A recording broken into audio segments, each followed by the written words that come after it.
Guys, usong-uso ngayon yung hiwalayan, mga celebrities, yung mga cheating issues nila. Kaya, importante na sa ating buhay, alam natin yung value natin, yung worth natin. At importante na minamahal muna natin yung sarili natin. Dahil pag mahal natin yung sarili natin, alam natin yung worth natin. Kahit na ma-broken tayo o masaktan, kaya pa rin nating buuin yung sarili natin.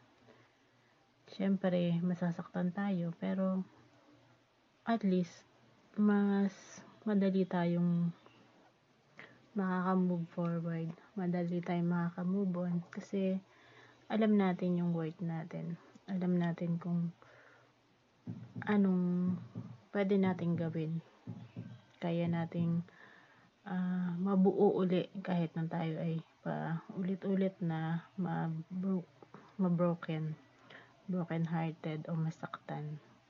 Kaya importante